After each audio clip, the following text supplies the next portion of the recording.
Kan nggak kurang harian Kompas, Iya. Kompas TV, semua media. Awas ya, akan ada bencana hidrologi.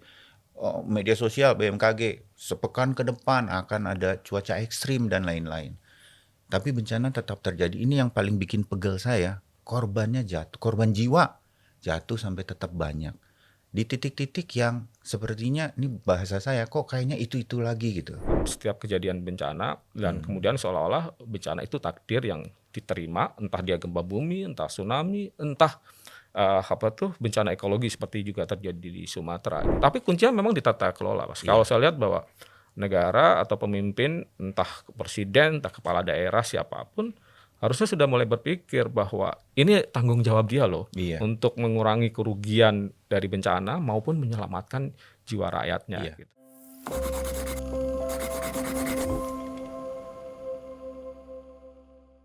Halo, jumpa lagi di podcast Singkat Berita. Saya Bayu Sutiono. Dan saya mengajak sedikit saja untuk kita berempati terhadap situasi-situasi bencana yang terkait dengan musim penghujan di saat ini di beberapa daerah di Indonesia. Bahkan ada juga yang dekat dengan Jakarta begitu ya. Nah, musim penghujan tuh selalu identik bagi negara kita ada bencana, longsor, banjir, dan lain-lain. Bahkan menelan korban jiwa yang tidak sedikit. Kenapa sih? Setahu saya secara pribadi sebagai jurnalis, berkali-kali saya melakukan wawancara dengan para pengamat, dengan BMKG dan lain-lain yang mengatakan bahwa ini pasca bencananya terjadi, kita sudah berikan peringatan dini berkaitan dengan hal semacam itu, tapi selalu saja terjadi. Apa sebenarnya yang salah? Apa yang tidak dikerjakan sebenarnya oleh kita sehingga kita setiap tahun di musim penghujan, ini bencana hidrologi saja ya, yang kita sebut bencana hidrologi ini yang biasanya datang di musim penghujan, mengapa selalu terjadi dan jumlah korbannya begitu besar?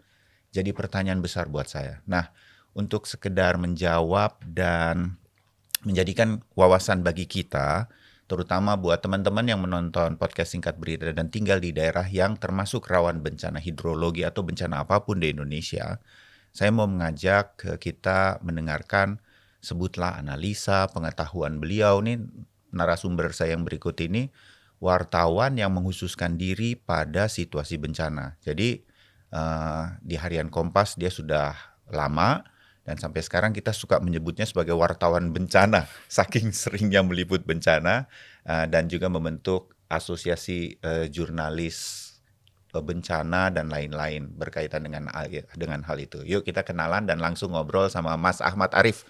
Mas, terima kasih ya mampir di podcastku. Ya, sama-sama Mas. Ya. Iya, mungkin ini yang kedua atau ketiga kali. Dulu waktu di Kompas TV saya bersama Timothy juga ngobrolin bencana. Peringatan-peringatan dini yang kita upayakan untuk sampai ke berbagai pihak, termasuk masyarakat langsung. Awas loh, bentar lagi ada bencana ini. Tapi pertanyaannya itu tadi loh, Mas Arif ya. Iya, iya. Kenapa sih musim penghujan yang udah pasti di sekitar November, Desember, Januari, Februari gitu, pasti aja deh. Kan nggak kurang harian Kompas, Iya. Kompas TV, semua media. Awas ya, akan ada bencana hidrologi. Media sosial BMKG, sepekan ke depan akan ada cuaca ekstrim dan lain-lain. Tapi bencana tetap terjadi. Ini yang paling bikin pegel saya. Korbannya jatuh, korban jiwa jatuh sampai tetap banyak. Di titik-titik yang sepertinya, ini bahasa saya, kok kayaknya itu-itu lagi gitu. Di Jawa Barat, Kabupaten Bandung Barat, banjir bandang, apa longsor, di situ lagi. Kayak ada yang cuek gitu loh, Mas Arif. Apa sih sebenarnya yang terjadi, Mas? Ya, kalau saya memang melihat ini kombinasi banyak hal ya. Yang pertama, ya saya setuju memang kultur, kalau kita bicara mengenai kultur kesiapsiagaan ya, budaya kita untuk sadar bencana, memitigasinya itu memang lemah sekali ya. Oh, Itu juga menjadi problem dan akhirnya terinternalisasi nih. Kita aja misalnya, contoh sederhana, sudah tahu musim hujan, berapa ya. banyak yang bawa payung, berapa banyak yang bawa mantel misalnya. Itu kultur yang Ini kita ngukur yang diri kita ukur sendiri diri aja kita nih ya. sendiri gitu ya. Ini kan berbeda sekali. Misalnya kalau kita lompat nih bandingin orang di Jepang nih. Iya. Orang di Jepang setiap mau keluar rumah, dia akan cek perkiraan cuaca tuh. Kalau Betul. misalnya hari ini hujan, misalnya jam 3 atau jam 2 dia udah bawa payung nih dari Iya. rumah gitu. Dan Setiap dan hari uniknya nih, kalau eh, kita di Jepang, kita jadi kita ikut-ikutan gitu tuh. tuh, ya. Dan kita bisa Kita bisa. sebenarnya ya. Jadi memang kultur ini bukan hanya personal, akhirnya dibentuk oleh juga ini ya apa tuh, yang lain-lain juga kan dia melihat orang lain juga cuek. Toh kalau hujan bisa berteduh di bawah jembatan gitu ya misalnya. Iya, Akhirnya iya. macet dan seterusnya. Jadi memang itu menjadi kultur. Tetapi ada faktor yang lain yang menurut saya juga kontribusinya besar adalah struktur ya. Artinya nggak bisa nih hanya seorang. Tapi bencana itu kan sebenarnya kombinasi antara kultur sama struktur dalam merespon nature ya, merespon alam gitu ya. Nah, alam kita memang sebenarnya alam yang rentan kalau boleh kita bilang ya, baik rentan dalam bencana geologi, gunung api, gempa bumi, tsunami kita udah tahu. Iya. Termasuk juga sebenarnya bencana hidrometeorologi atau bencana yang terkait sama cuaca. Kenapa? Karena terutama bencana hidrologi basah lah misalnya setiap musim hujan banjir atau Banjir. longsor misalnya. Kenapa? Karena intensitas hujan kita sangat tinggi. Iya. Dan untuk longsor, kenapa daerah-daerahnya itu? Sebenarnya kita udah tahu bahwa longsor itu kan membutuhkan prasyarat tuh. Misalnya daerah yang kelerengan tinggi, curam, terus kemudian tanah vulkanik muda yang tebal gitu ya. Yang itu ketika terisi oleh air ya dia akan longsor gitu ya. Itu dan apalagi ditambah lagi tata kelola.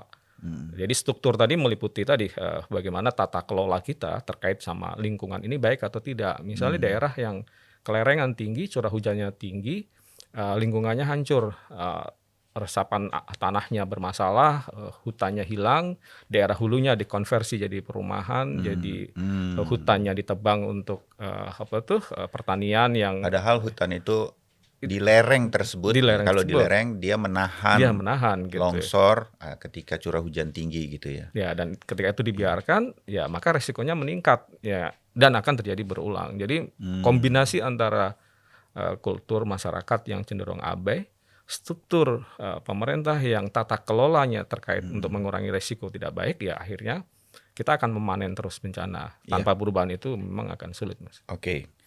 Saya kesampingkan dulu kultur, tapi nanti ingatkan saya ya Mas Arief untuk mengingatkan lagi memang bisa seperti apa kultur ini terbangun gitu ya. Karena harusnya sih itu terbangun bahkan lewat diri kita sendiri karena di sekitar kita ini bencana sebenarnya di Indonesia. Mas Ahmad Arief ini teman-teman ini yang bikin ekspedisi cincin api bersama Harian Kompas dan jadi buku. Masih ada tuh di Gramedia ya Mas ya. Ya. Jadi kita tuh emang hidup di negeri cincin api yang gunung apinya banyak, gempa itu seperti di Jepang bisa terjadi kapan aja. Saya balik ke tata kelola, tadi Mas Arief bilang. Umpamanya saya pejabat di kabupaten atau provinsi. Kan udah punya datanya. Saya pernah wawancara kok BMKG, terus apa Mas, yang vulkanologi dan lain-lain itu. Pusat Vulkanologi Mitigasi Bencana Geologi (PVMBG). Betul. Itu kan datanya bisa diakses dan selalu mereka kirimkan ke pemerintah daerah. Pemerintah pusat juga pasti udah tahu. Itu kenapa berarti kalau tata kelolanya masih kurang, mereka nggak bisa melakukan sesuatu atau ada pembiaran, yang mana yang banyak terjadi? Ya, jadi pertama-tama memang gini ya, tata kelola tadi terkait sama tata kelola lahan ya, tata kelola kebijakan terkait lahan itu. Yang kedua adalah sistem peringatan dini misalnya. Kalau kita lihat misalnya badan tadi ya PVMBG ya, Pusat Vulkanologi Mitigasi Bencana Geologi. Setiap bulan sebenarnya terutama di musim hujan, dia selalu mengeluarkan peta kerentanan daerah longsor, rentan longsor misalnya ada kategori rawan, merah, kuning dan seterusnya ya. Dan itu setahu saya diserahkan setiap bulannya itu ke kepala-kepala daerah ya, biasanya melalui gubernur, lalu kemudian harapnya diturunkan ke bawah dan itu petanya ada sebenarnya. Lalu BMKG, Badan Meteorologi, Klimatologi dan Geofisika itu bukan hanya tiap bulan, setiap ada event yang kira-kira cuaca ekstrim, dia mengeluarkan juga peringatan dini termasuk waktu siklon Kita Senyar paling itu. sering tuh terpapar Ya, kita informasi terpapar BMKG sekarang kan. Ini cuaca ekstrim sampai tanggal sekian gitu kan. Termasuk waktu yang siklon Senyar di Sumatera waktu itu BMKG sekitar seminggu sebelumnya sudah memberikan warning sebenarnya ke pemerintah Provinsi Aceh, ke pemerintah Provinsi Sumatera Utara dan di Sumatera Barat ya. Saya waktu itu juga terima juga ininya. Tapi yang absen di situ adalah memang tidak ada aksi dini. Jadi peringatan dini tanpa aksi dini itu yang sia-sia gitu. Karena Misalnya ketika kemudian pemerintah daerah mendapatkan informasi dari BMKG potensi hujan ekstrim Iya. atau potensi longsor yang zona merah dan terusnya oleh PVMBG ke pemerintah daerah tadi, apakah masyarakat tahu dan apakah pemerintah itu melakukan aksi dini misalnya daerah-daerah yang sudah dipetakan merah tadi, Mm-mm. ini harus dievakuasi dulu nih. Atau Oh. misalnya ketika siklon Senyar kemarin akan muncul, akan datang, akan mendarat di Aceh misalnya, daerah mana yang harus dievakuasi? Nah itu yang kita nggak punya. Ini kita perbandingan misalnya di negara lain ya, seperti kalau di Jepang, Mm-mm. peringatan dini siklon itu akan diikuti dengan peringatan aksi dini, dengan aksi dini, termasuk bahkan menutup transportasi publik, menghentikan sekolah ditutup dulu, publik masyarakat bahkan di daerah yang diidentifikasi rentan harus dievakuasi gitu. Jadi Kenapa? seperti sudah otomatis Sudah kalau ada otomatis. peringatan gitu mereka know what to do gitu. Ya, karena Pemerintah daerahnya langsung apa kalau perlu diungsikan. Jadi ada semacam uh, early warning system, peringatan dini yang mereka sudah kayak seperti sudah dilatih gitu ya. iya, peringatan dini itu hanya satu tahap, tapi berikutnya bagaimana aksi dininya. Ah, Kalau peringatan dini tidak diikuti aksi dini itu termasuk evakuasi, Iya. penyiapan bahkan logistik dan bahkan tim SAR ya. Misalnya Ya, dalam di mana kasus titik kumpul pengungsi, pengungsi, siapa yang bertugas jadi dapur umum, kira-kira gitu ya. iya, termasuk tenaga untuk evakuasi. Misalnya beberapa Tapi kejadian Mas Arief, ini memang nggak terjadi nggak selama terjadi, ini. nggak terjadi selama ini, setahu saya. Kan ya, Ya, kita berkali-kali bikin wawancara, Harian Kompas berkali-kali bikin liputannya. Eh, taruhlah bencana kemudian terjadi, selalu kira-kira ada kata-kata penutup tuh. Semoga ini menjadi pelajaran bagi kita, kan gitu kira-kira. Iya. Mungkin Mas Arief juga pernah menutup liputan dengan begitu kan. Tapi kok nggak diperbaiki sih? ya, Artinya gini, kejadian lagi. Mau gempa, mau banjir, mau apa. Kita tuh seperti nggak siap gitu loh Mas Arief. ya, karena Nah itu kenapa? karena nggak ada pertama nggak ada perubahan mindset secara kultural dan juga struktural. Jadi gini, saya juga melihat ada satu pandangan yang menurut saya harus dikoreksi gini. Di Indonesia bencana alam itu masih diakui sebagai bencana alam ya. Per definisi kalau kita melihat undang-undang penanggulangan bencana kita dan itu juga direkognisi oleh Badan Nasional Penanggulangan Bencana bahwa ada bencana alam nih. Bencana alam itu bencana yang disebabkan oleh alam seperti gempa bumi, gunung, termasuk banjir, longsor dan seterusnya. Padahal secara konseptual UNDRR ya, United Nations Disaster Risk Reduction misalnya, itu sudah clear menyatakan tidak ada namanya bencana alam. Alam itu ada bahaya alam atau hazard, natural hazard istilahnya. Tapi bencana itu hanya terjadi kalau masyarakat itu tidak dilindungi atau tata kelola kita yang salah. Jadi terminologi bencana alam aja kita udah salah. Sehingga apa? Ketika kita nganggap bahwa oh ini bencana alam, responsibilitas, tanggung jawab negara, tanggung jawab struktur terhadap jatuhnya korban, kerusakan itu tidak ada sebenarnya. Akhirnya seolah-olah bahwa oh ya terima aja itu takdir kita bencana alam. Padahal UNDRR itu clear sebenarnya tidak ada bencana alam. Yang ada ancaman alam penuh parah bahaya. Begitu saja ya kan, apa adanya. Hujan ya hujan. Kalau dia memang harus longsor ya dia akan longsor karena yang salah orang tinggal di situ. Ada yang salah, ada sesuatu, betul. Ada tata kelola, ada pemanfaatan tempat yang tidak seharusnya. Betul. Begitu kan yang terjadi. Kalau itu menjadi prinsip kita di awal, artinya regulasi kita bahkan ya kebijakan kita didasarkan pada tadi bahwa bencana itu soal tata kelola, kita harusnya responsibel terhadap itu kan. Melakukan upaya sesungguhnya sebesar-besarnya untuk apa? Untuk mengurangi resiko jatuhnya korban, untuk mengurangi kerugian. Akhirnya apa? Mitigasi bencana itu dijadikan investasi dan itu di negara-negara yang menganut prinsip tadi seperti di Jepang tuh. Ketika dia membangun infrastruktur untuk memperkuat lereng yang rentan longsor, itu investasi dia sebagai cost tapi untuk investasi menyelamatkan kerugian dan nyawa masyarakat. Dan itu mereka sudah mengerti itu tanggung jawab saya sebagai pemimpin daerah. Gitu.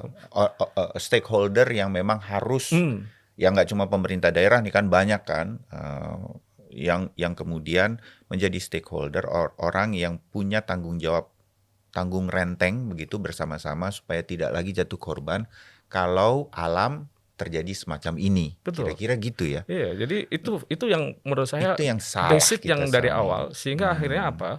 Kita tidak sungguh-sungguh untuk melakukan mitigasi bencana. Sehingga kalau kemudian kejadian, ya udah deh terima sebagai takdirmu, takdir kita bahwa kita memang tinggal di daerah yang berisiko. Enggak, harusnya kalau kalau konsep kebencanaannya benar bahwa alam itu ada mara bahaya, iya. Bahwa Iya. gunung api meletus, bahwa hujan bisa terjadi ekstrim dan longsor bisa terjadi, ya itu bahaya dari alam.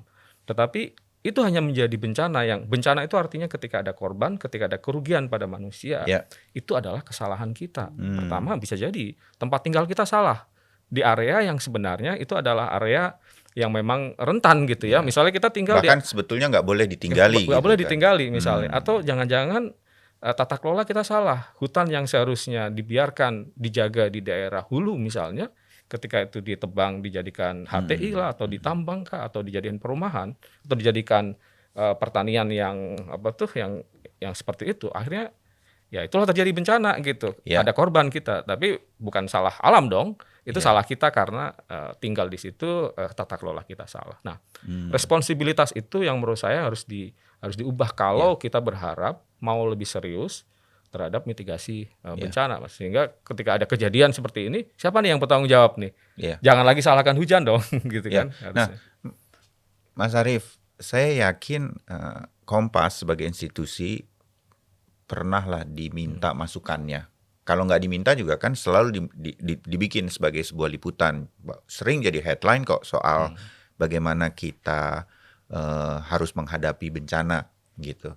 Mungkin secara pribadi Mas Ahmad Arief juga dipanggil oleh sebuah kementerian untuk kemudian memberikan masukan. Jadi ini pasti udah didengar dong sama mereka. Tapi benar nggak saya itu? Ya kalau Tapi kenapa nggak ada perubahan sih Mas? ya tadi karena ini kemudian lepas dari tadi tanggung jawab, seolah-olah ini bukan tanggung jawab saya, responsibilitas. Jadi ini persoalan, makanya tadi dari sisi individu, kultur kita yang cenderung permisif terhadap tadi ya ancaman bahaya, kemudian kita maknai sebagai takdir, itu justru menurut saya dimanfaatkan oleh negara yang akhirnya masyarakat nggak menuntut kok. Masyarakat nggak marah dengan banyaknya korban yang seolah-olah itu udah menjadi takdirnya gitu. Masyarakat kita kan Masyarakat kita nerimo, makanya pasrah. Oh ini dari ini Allah. makanya kemudian kalau kita kaitkan dengan yang kemarin survei yang lagi rame, Indonesia kan nomor 1 indeks flourishing ya di dunia gitu ya, di studinya Tingkat Harvard kebahagiaannya gitu. nomor 1. Bukan kebahagiaan sebenarnya, tapi flourishing, karena flourishing itu bukan hanya bahagia. Anda udah lihat nih ini laporannya. Oh, terus jadi kata-katanya sebenarnya itu. Jadi sebenarnya flourishing itu ada subkomponennya itu kebahagiaan, kepuasan hidup, termasuk memaknai dan tujuan hidup. Nah, Indonesia yang paling tinggi itu sebenarnya memaknai dan tujuan hidup. Karena apa? Orangnya beragama, dermawan, dan nerimo gitu. Iya. Tapi kalau kepuasan sama kebahagiaan itu rendah sebenarnya, termasuk lebih rendah dari negara-negara yang lain. Oh, gitu. itu laporan Harvard Jadi sebetulnya laporan seperti Harvard itu. seperti itu. Jadi sebenarnya orang Indonesia itu cenderung pasrah dan menerima penderitaan. Oh iya, itu kita paling tinggi. Sudah Saya tinggi. percaya. Nah, harusnya. menurut saya itu yang kemudian di negara lepas dari tanggung jawab setiap kejadian bencana, dan kemudian seolah-olah bencana itu takdir yang diterima, entah dia gempa bumi, entah tsunami, entah bencana ekologi seperti juga terjadi di Sumatera gitu ya. Dan menurut saya memang yang harus diubah pertama-tama termasuk undang-undang tadi. Undang-undang kita. Nah, apa masukan Mas Arief berkaitan dengan ini supaya pemahaman kita itu berubah? Masyarakat pasti mengikuti pemerintahnya kan, leadersnya. Nah, leadersnya ini harus saya yakin sebenarnya banyak pemimpin daerah yang mungkin mengerti nih ketika beritahu mengenai hal ini. Yakin saya. Masa iya semua nggak mengindahkan sih dari sekian banyak provinsi? Oke, undang-undangnya. Apalagi Mas? Apa anggarannya juga? Kan lagi di efisiensi nih. Termasuk dong anggarannya. Jadi kan itu kan konsekuensinya ke situ. Jadi pertama kita harus mengubah pandangan kita terkait sama bencana. Seperti sebenarnya udah ditunjukkan oleh UNDRR, UN ya, dan negara-negara yang lain yang seperti Jepang dan yang lain-lain yang memang bagus mitigasinya, yang mengadopsi itu, bahwa bencana itu hanya terjadi kalau masyarakat tidak dilindungi atau tata kelola kita buruk. Jadi harusnya di situ. Nah, sehingga apa? Itu melahirkan responsibilitas, termasuk ke anggaran misalnya, bahwa ketika kita berupaya mengurangi resiko, misalnya dengan membangun infrastruktur untuk memperkuat kerentanan tadi, menjaga agar hutan itu dilestarikan di daerah hulu, daerah aliran sungai dijaga, dibersihin dan seterusnya.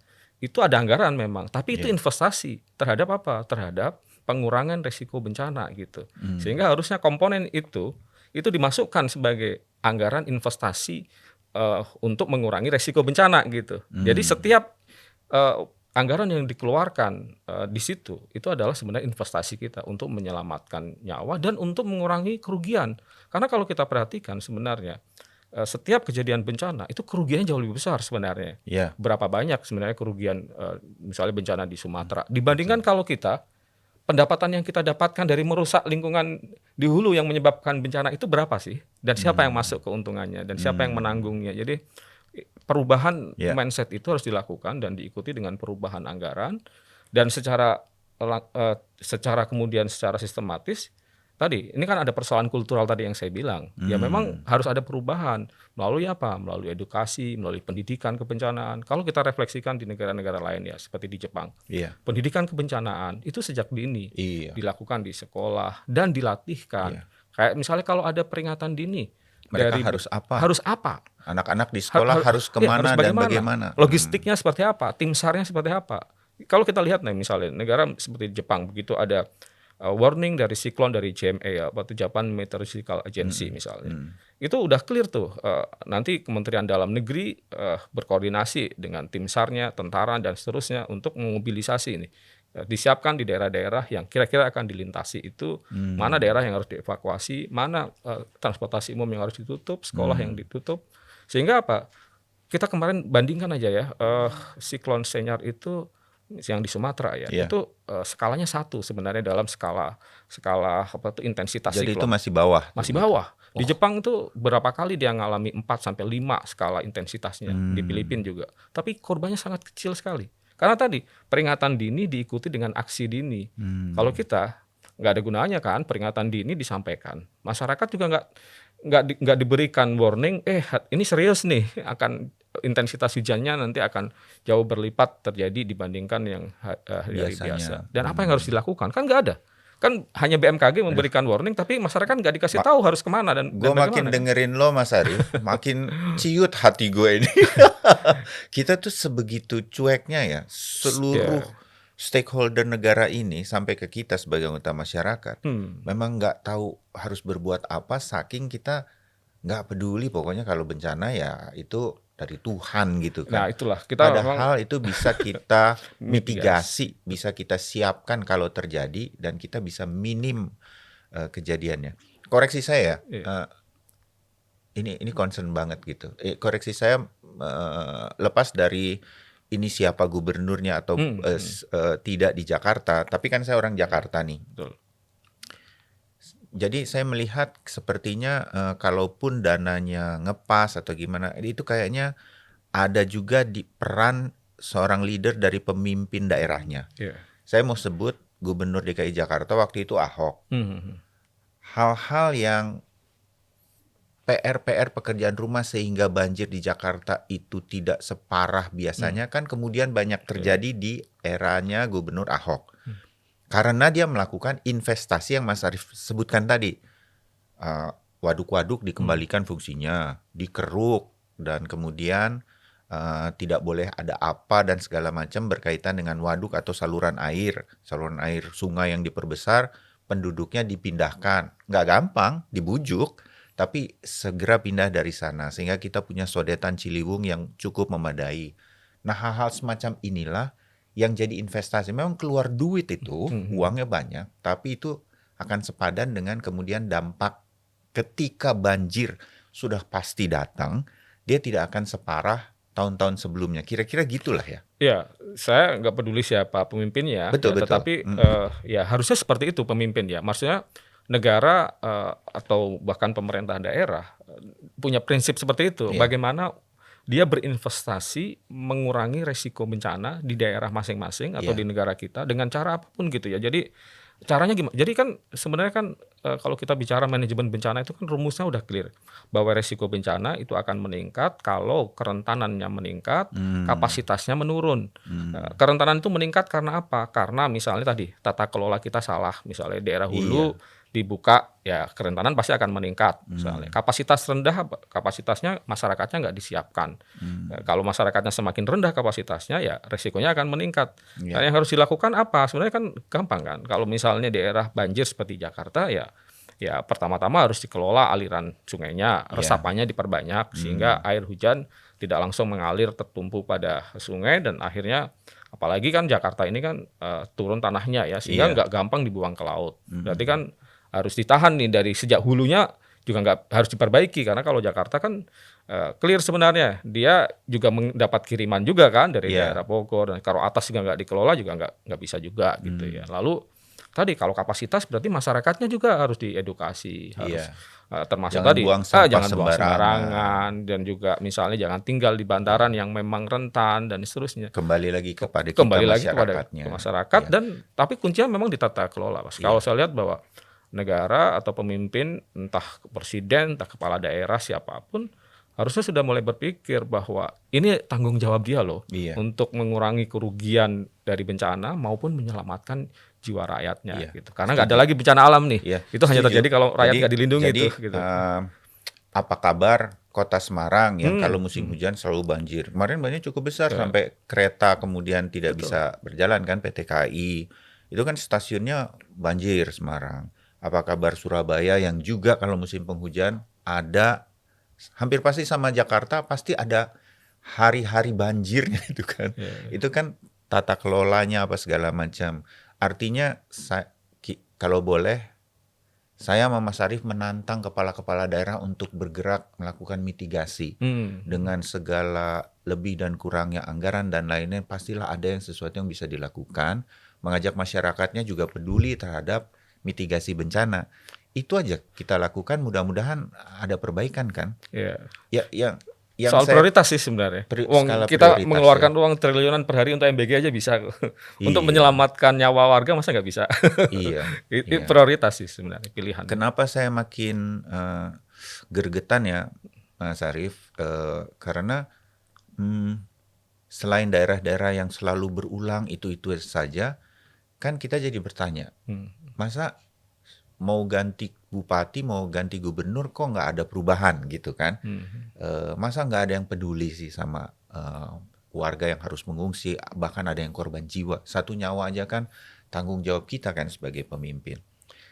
Dulu kita selalu sempat ribut juga di media. Mungkin teman-teman juga yang menonton dan mendengarkan podcast ini ingat Puncak dulu di Puncak nih di Bogor, ada villa-villa punya siapa dan segala macam, nggak boleh gitu.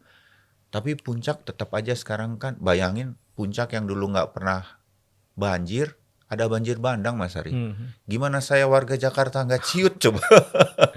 Itu kan tadinya udah serapan bagi Jakarta dan Kota Bogor dan sekitarnya. Sekarang juga terjadi bencana di sana. Jadi again, lagi ada sesuatu yang dari tata kelola yang nggak ditaati nih. Kira-kira gitu mungkin. Benar nggak tuh Mas Ari? Iya, tata kelola tadi kunci penting, dan juga kita sekarang juga hidup di era dengan kerentanan yang meningkat karena perubahan iklimnya, yang itu mengubah karakter hujan ya. Perubahan iklim ini Yang juga harus diantisipasi. Harus diantisipasi. Tapi kembali lagi tadi kita kan bahwa hujan selebat apapun, seintens apapun, kalau kitanya siap, lingkungan kita siap, itu resikonya pasti akan menurun kan. Jadi kuncinya tetap di situ, bahwa perubahan iklim ya benar dia akan meningkatkan intensitas hujan ekstrim gitu ya, semakin sering terjadi seperti kayak siklon kemarin yang itu abnormal ya, karena normalnya dia sebenarnya tidak terbentuk di melintasi wilayah kita gitu ya. Tetapi kalau itu daerah kita siap gitu ya, masyarakatnya juga siap, ya resikonya bisa dikurangi gitu. Tapi artinya apa, dengan ada perubahan iklim seperti itu, harusnya investasi kita untuk mengurangi resiko di daerah-daerah yang rentan seperti itu harusnya lebih tinggi lagi dong, bukan ditambah kerentanannya dengan dibuka lahannya dan seterusnya gitu ya. Jadi kembali lagi prinsip bahwa ini adalah tanggung jawab kita gitu ya, sebagai manusia gitu ya, sebagai pemimpin, sebagai masyarakat juga, untuk mengurangi dan menyelamatkan nyawa kita sendiri sebenarnya gitu. Selain korban, sampai korban jiwa, nanti membangunnya kembali juga mahal. Mahal. Bayangin Sumatera, Sampai sekarang baru ada beberapa kabupaten yang bisa di Aceh nih terutama yang baru bisa berfungsi secara normal lagi. Ada berapa kabupaten lain belum. Dan ini akan lebih mahal sebetulnya. Lebih mahal sebenarnya, rugi sebenarnya. Iya, Makanya kalau investasi pada pengurangan risiko bencana itu menguntungkan sebenarnya kalau kita iya, berpikir jangka panjang. iya, Bukan hanya untung secara materi, tapi terutama kan nyawa nggak bisa diganti kan. iya, Itu yang menurut saya poin pentingnya. Apakah kita mau berinvestasi menyelamatkan nyawa dan mengurangi kerugian karena bencana tadi, iya. atau kita masih selalu seperti ini yang kemudian kalau terjadi ya udah anggap aja sebagai takdir kita gitu, seolah-olah nggak melakukan apapun gitu. Mas Arif sendiri masih punya harapan bahwa pemerintah kita punya political will dari pusat sampai ke daerah ini bisa terjadi, nggak usah muluk seperti Jepang yang memang udah jadi budaya gitu. Eh, Apa yang kemudian di mana titik harapan itu masih memungkinkan? Karena Mas Arif pasti sebagai wartawan yang banyak meliput kebencanaan ini udah bukan tiap tahun, tiap bulan, bahkan mungkin tiap hari nurunin informasi seperti ini, tapi kok iya belum didengar juga. Prioritas kita masih belum di situ menurut saya, Iya, Mas memang Arif. ini Iya kan? soal prioritas Mas. Iya. Jadi Jadi masih ada harapan nggak menurut Mas Arif? Gitu. ya harapan tergantung kita juga nih Mas Bayu Ah, harus perlu bersuara juga gitu ya. ya, Termasuk kita ngobrol mendiskusikan hari ini ini ya. ngobrol hari ini kan juga sebenarnya berharap ada perubahan juga dalam konteks perspektif Setuju. pemimpin dan juga termasuk tadi tata kelola anggaran ya. Jadi apakah anggaran kita mau dipakai untuk berinvestasi di sini itu kan menentukan juga Iya. berapa banyak uang yang dialokasikan untuk mitigasi bencana dan tanggap bencana. Kalau kita perhatikan sekarang postur anggaran penanggulangan bencana kita rata-rata habis untuk tanggap darurat. Mitigasi bencana itu kalau Mas Bayu nanti bisa undang teman-teman dari BNPB atau BPPD ya yang di daerah gitu. Rata-rata hampir nol tuh Mas untuk mitigasi. Kecil sekali kalau dibandingkan tanggap darurat. Yang itu menunjukkan memang kita hanya peduli untuk tanggap darurat bisa dibilang progresnya lumayan lah dibandingkan misalnya sebelum Aceh 2004 ya ada progres Sebelum signifikan tsunami. sebelum tsunami. Tetapi kalau kita bicara mitigasi bencana, saya tidak melihat ada progres yang signifikan ya. Padahal harusnya mitigasi Harusnya ini yang mitigasi penting. bencana yang penting. Inilah investasi Inilah kita terbesar supaya tanggap daruratnya kalau perlu tidak ada kan. tidak ada. Aduh. Itu Ini mungkin. Jadi harus ada perubahan konsep dan pemahaman bahwa mitigasi itu adalah investasi terbesar kita. Iya. Kalau dari masyarakatnya sendiri, apa yang Mas Arief bisa harapkan? Mungkin kalaupun pemerintahnya tidak atau belum lah ya, saya pakai kata-kata belum deh sebagai sebuah harapan. Belum terlalu peduli, belum jadi prioritas. Ada nggak yang bisa kita lakukan sendiri dalam rangka mitigasi bencana untuk diri kita, keluarga, komunitas seperti sekolah, RT RW dulu untuk hal-hal yang sifatnya kebencanaan ini, Mas Arief? Iya, kalau pertama-tama sebenarnya kalau kita bicara masyarakat ya, masyarakat Indonesia ini daya tahan terhadap bencana itu sangat luar biasa Iya. dan secara umum ya daya tahan terhadap penderitaan luar biasa. Gitu. Flourishing tadi itu. Flourishing tadi. Pasrah dan pasrahnya menerima itu luar gitu biasa. ya Nerimo. dan juga ini ya, kedermawanan. Ya, Jadi setuju. survei indeks kebahagiaan global ya, tingkat kedermawanan orang Indonesia itu nomor 1.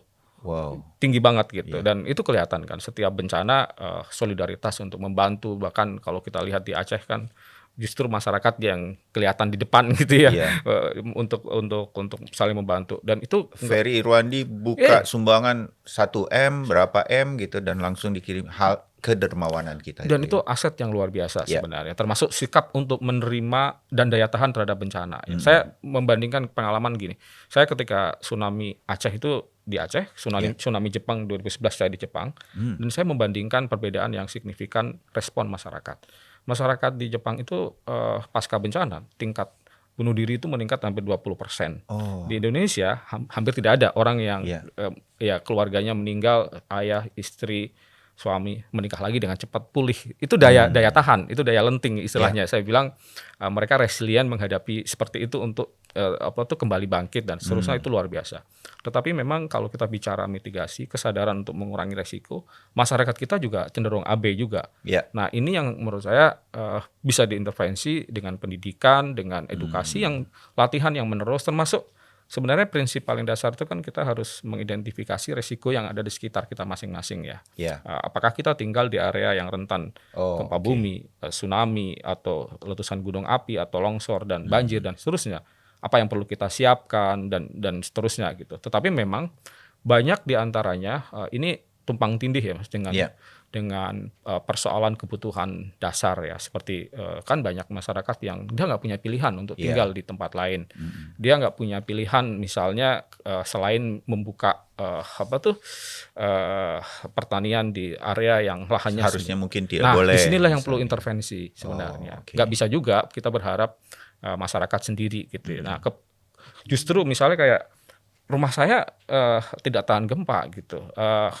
Bagaimana caranya? Kalau di Jepang pemerintahnya melakukan retrofitting, dia mensubsidi untuk memperkuat bangunan warga agar tahan gempa gitu. Sehingga Hmm. ya itulah peran itu. Masyarakatnya kemudian sadar ada Intervensi intervensi pemerintah sehingga masyarakat yang mau yang tidak peduli, yang tadinya tidak peduli jadi peduli, pelan tapi pasti mereka sadar.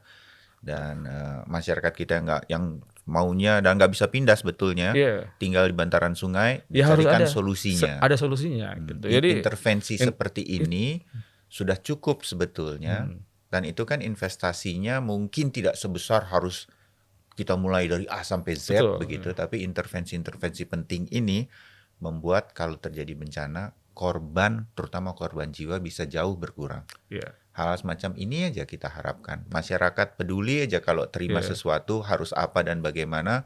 Kita harus memfollow up nih ya. Itu teman-teman, jadi kalau musim penghujan, kalau tinggal di daerah yang banjir harus apa dan bagaimana, itu dipelajari betul selama belum bisa pindah. Iya. Iya nggak? Dari sebuah perumahan gitu. Tapi kemudian itu bisa mengurangi resiko-resiko lain. Termasuk kalau longsor ya. Sebenarnya kan longsor itu bukan kejadian yang tiba-tiba, tapi ada prekursornya, ada Tanda-tandanya. ada tanda-tandanya ya. Misalnya di beberapa kejadian tuh ada retakan gitu ya, misalnya ya, retakan di tanah yang ketika itu terisi air yang lebih intens, tanahnya tebal, maka resikonya akan terjadi gitu. Di beberapa tahun yang lalu sebenarnya sudah ada upaya untuk membangun sensor longsor ya, misalnya ada teman-teman dari UGM ya waktu itu yang sekarang sebenarnya menjadi kepala BMKG, Pak Faisal Fatani itu dulu salah satu penemu sistem peringatan dini longsor ya.